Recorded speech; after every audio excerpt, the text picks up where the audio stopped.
Good evening and welcome to Crossfire Debates. Tonight we delve into one of the most compelling and contentious policy proposals of our time. Should the United States implement a universal basic income program? UBI, in essence, refers to regular, unconditional cash payments provided to every individual citizen, regardless of their employment status or income level. It's a concept stirring debate globally, fueled by anxieties about automation, inequality, and the future of work. Joining us to dissect this complex issue are two distinguished guests with contrasting perspectives. Professor Kenji Tanaka, a leading economist specializing in labor markets and social policy, who advocates for UBI as a necessary evolution, and Senator Isabella Rossi, a respected voice for fiscal conservatism, who raises significant concerns about its viability and potential consequences. We'll begin with opening statements, followed by a moderated discussion, and conclude with closing remarks from each of our guests. Let's begin this crucial conversation. Thank you, Dr. Reed.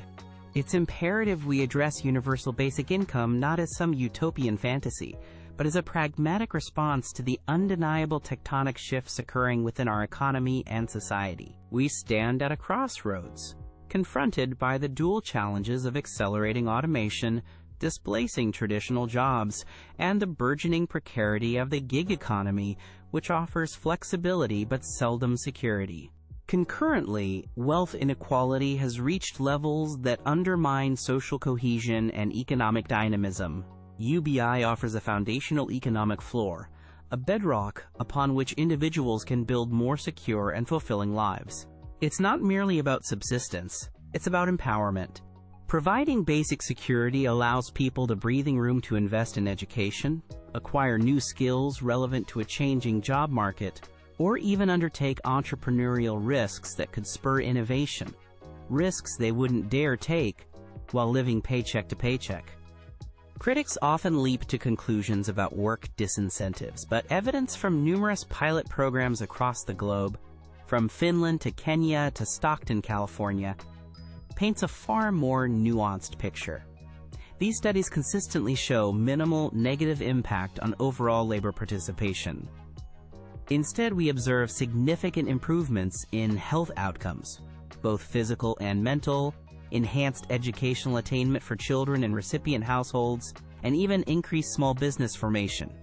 Furthermore, UBI presents an opportunity to radically simplify our convoluted, often inefficient, and frequently stigmatizing welfare apparatus. Current systems involve labyrinthine eligibility requirements and significant administrative overhead.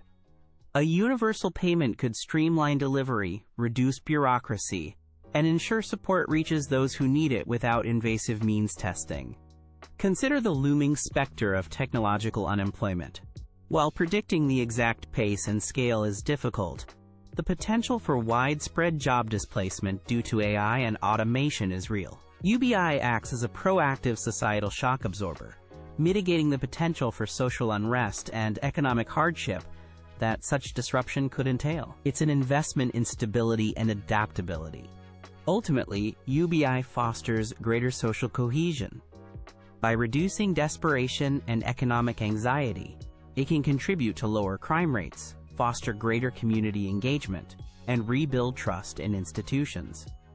It affirms the inherent value of every citizen, providing the basic security necessary for a dignified life and active participation in society.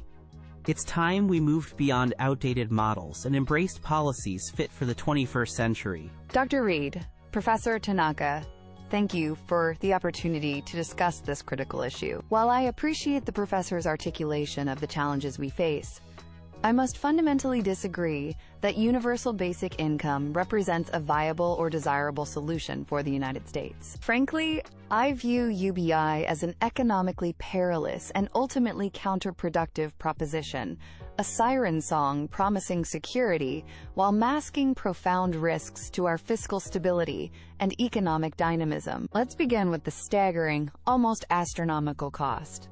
Implementing a truly universal basic income, even at a modest level, would necessitate trillions of dollars annually. Where, precisely, would this colossal sum originate?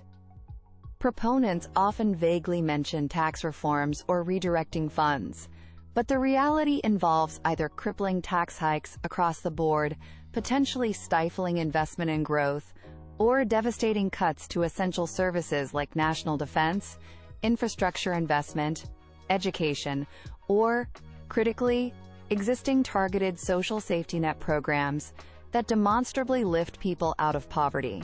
The fiscal burden is simply unsustainable without causing severe economic dislocation. Furthermore, injecting such vast sums of unearned money into the economy carries substantial inflationary risks. A surge in aggregate demand, untethered to a corresponding increase in the production of goods and services, could easily trigger runaway inflation. This would mercilessly erode the purchasing power of the UBI itself, disproportionately harming lower and middle-income families and rendering the entire program ineffective if not actively harmful. Then there is the unavoidable question of work incentives.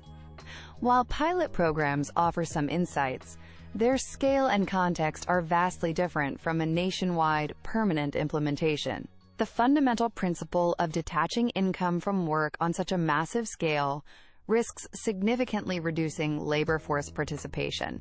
Why strive for demanding or less desirable jobs if a basic income is guaranteed? This could lead to labor shortages in crucial sectors, diminished national productivity, and consequently, a shrinking tax base, further exacerbating the initial funding problem. It creates a vicious cycle. Moreover, the universal nature of UBI is inherently inefficient.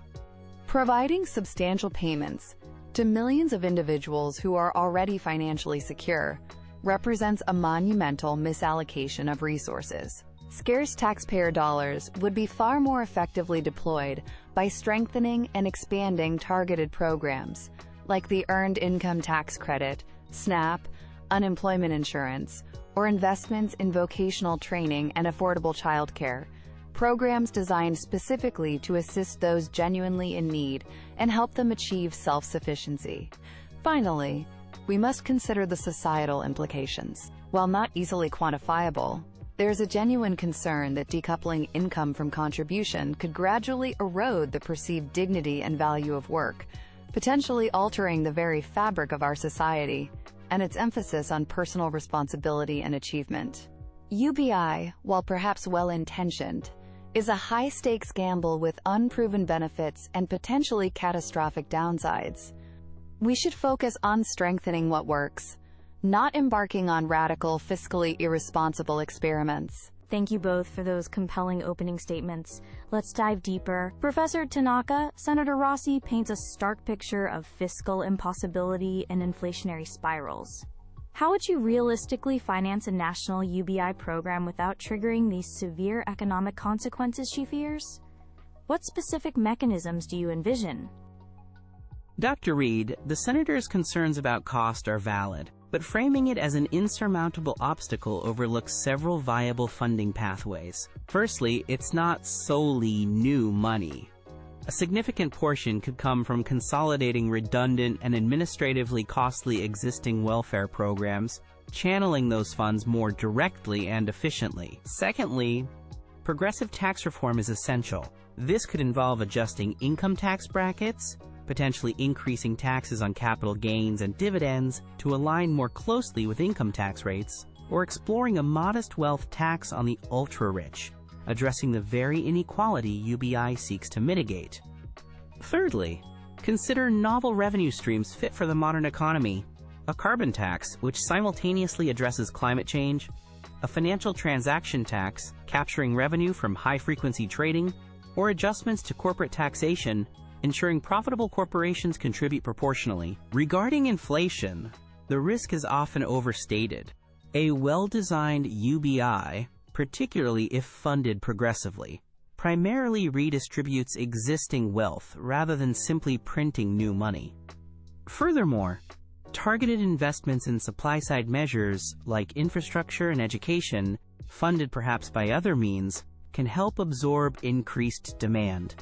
It requires careful macroeconomic management, not outright dismissal. Senator Rossi, Professor Tanaka suggests consolidating existing programs and implementing various tax reforms: carbon tax, financial transaction tax, wealth tax. Are there any plausible funding models, perhaps involving such reforms or subsidy redirection, that you might consider less damaging?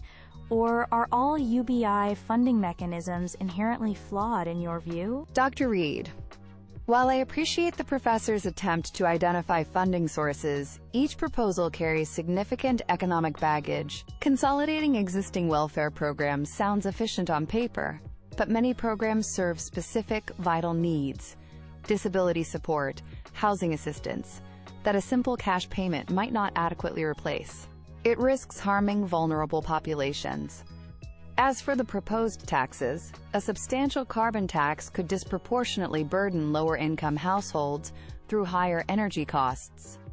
A financial transaction tax, evidence suggests, could reduce market liquidity and drive trading activity overseas. A wealth tax faces considerable legal and practical implementation challenges, not to mention the risk of capital flight. Furthermore, the sheer scale of UBI means these taxes wouldn't be modest. They would need to be substantial, potentially creating significant deadweight losses and hindering economic growth far more than the professor acknowledges. The fundamental problem remains. UBI requires extracting colossal sums from the productive economy, inevitably creating negative repercussions that likely outweigh any perceived benefits. Let's shift to the crucial issue of work incentives.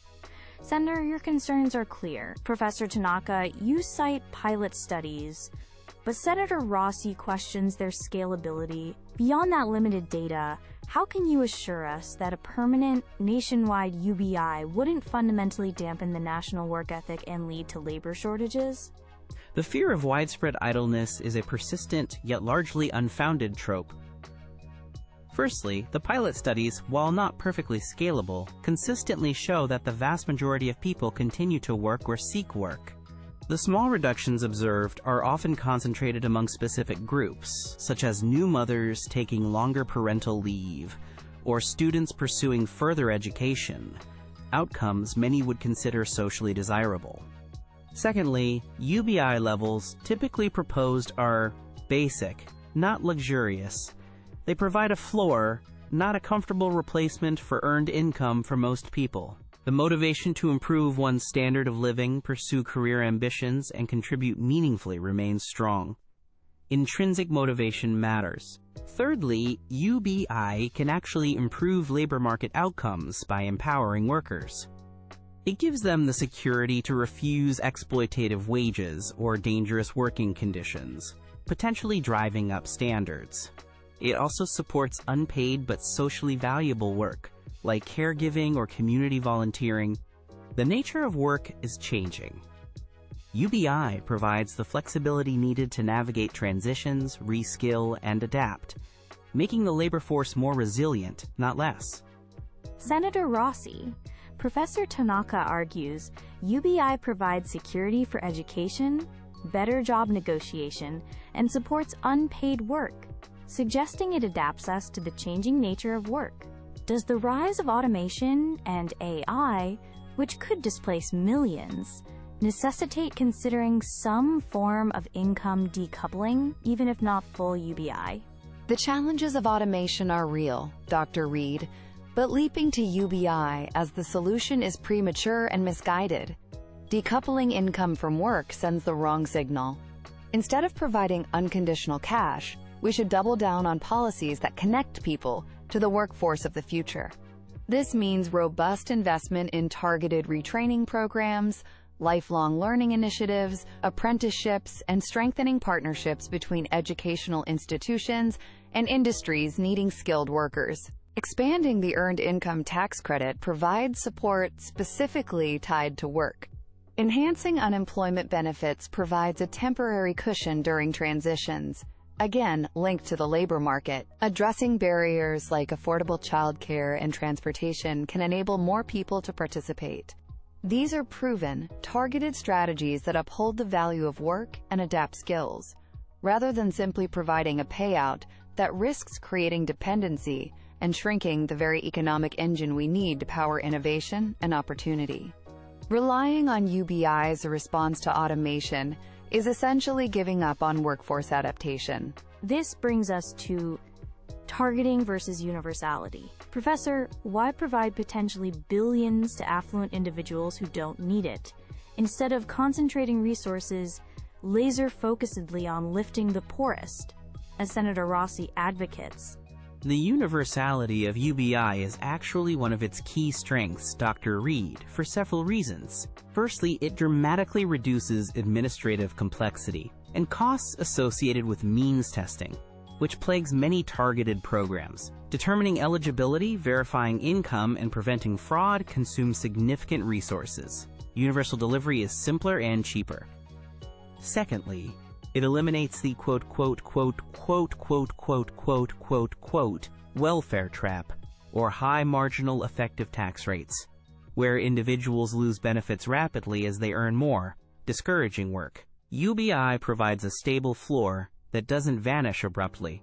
Thirdly, universality removes the stigma often associated with receiving welfare, fostering social solidarity, and ensuring higher take-up rates.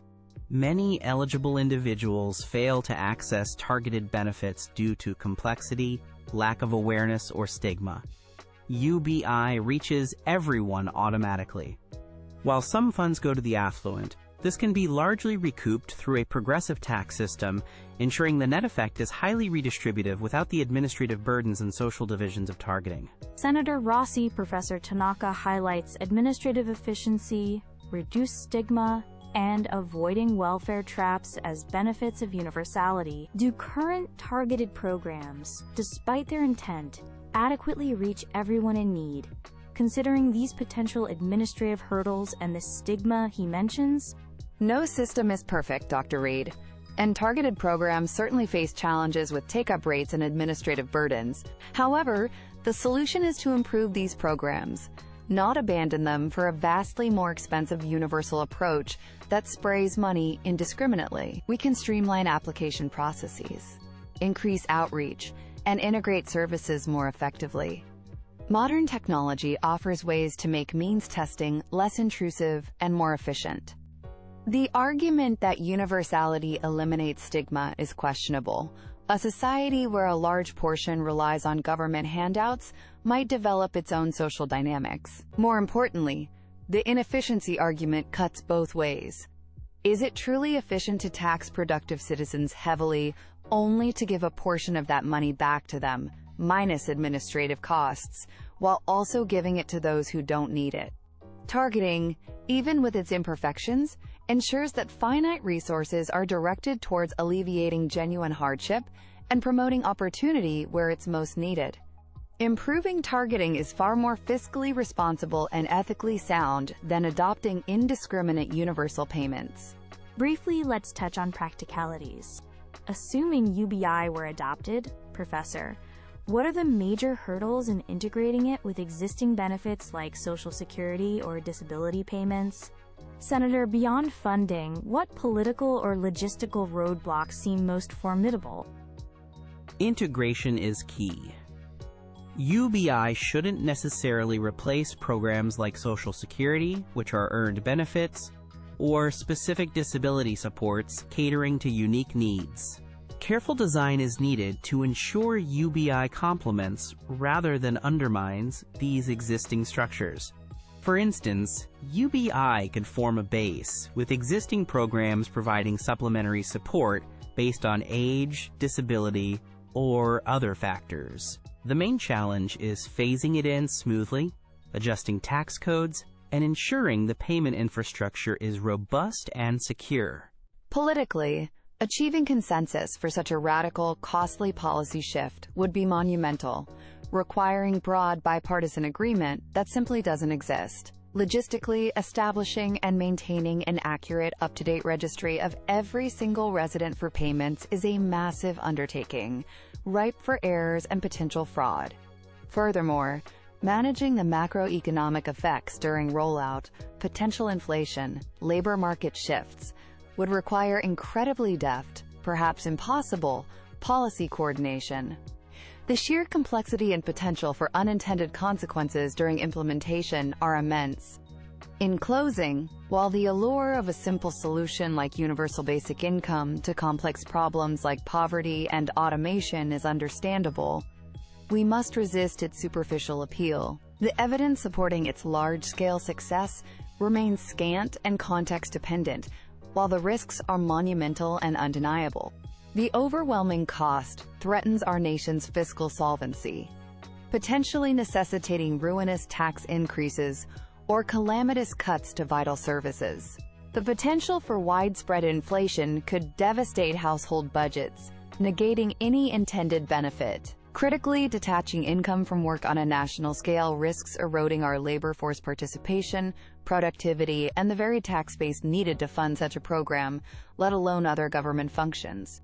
Furthermore, its universal nature represents a profound inefficiency, diverting staggering sums to those without need. Instead of pursuing this high-risk, economically dubious gamble, we must focus our efforts and resources on proven, targeted strategies. Let's strengthen the existing safety net, ensuring it reaches those truly in need. Let's foster robust economic growth that creates well-paying jobs. Let's invest decisively in education, skills training, and apprenticeships to equip our workforce for the future. Let us choose fiscal prudence, targeted support, and the enduring value of work over the uncertain promises of a utopian, yet ultimately unsustainable, experiment. Thank you. Thank you, Dr. Reed. Senator Rossi raises legitimate points about the challenges, but I urge us to view universal basic income not as a gamble, but as a necessary, forward-looking investment in our people and our future. The status quo, characterized by rising inequality, economic precarity, and anxieties about technological disruption, is itself unsustainable. UBI offers a pragmatic pathway toward greater economic security, resilience, and opportunity for all Americans. The potential benefits, supported by growing evidence from pilot programs, are transformative. Improved health and educational outcomes, particularly for children, reduced poverty and hardship, enhanced entrepreneurial activity as people gain the security to take calculated risks, and a potential simplification of our complex welfare state. Concerns about cost, while significant, must be weighed against the costs of inaction, the societal costs of poverty, poor health, crime, and economic instability. Responsible funding mechanisms exist, involving progressive taxation and reallocation of resources. Worries about work incentives are largely overblown. UBI empowers workers and supports socially valuable unpaid labor. In an era of unprecedented technological change, UBI provides the adaptability and security our workforce needs. It is not about abandoning work, but about building a foundation from which people can pursue meaningful work, education, and civic participation without constant economic fear. It's an investment in human potential, social cohesion, and a more just, equitable, and dynamic 21st century society. Thank you. Professor Kenji Tanaka, Senator Isabella Rossi, thank you both for an exceptionally insightful and vigorously argued debate on universal basic income. You've clearly articulated the central tension: UBI's promise of enhanced security and adaptation in a changing world, versus profound concerns over fiscal sustainability, economic incentives, and the principle of universality. We hope this discussion has provided our viewers with valuable perspectives to consider as this critical policy conversation continues.